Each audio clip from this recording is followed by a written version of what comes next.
In this video, I'm going to show you how to add a spin wheel on Whatnot. So this should be a quick and easy process. Just go ahead, click on wheel of names as you can see.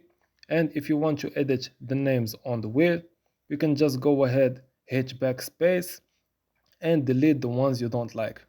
As you can see, just like this, you can delete the ones you don't like and replace the ones you want to have.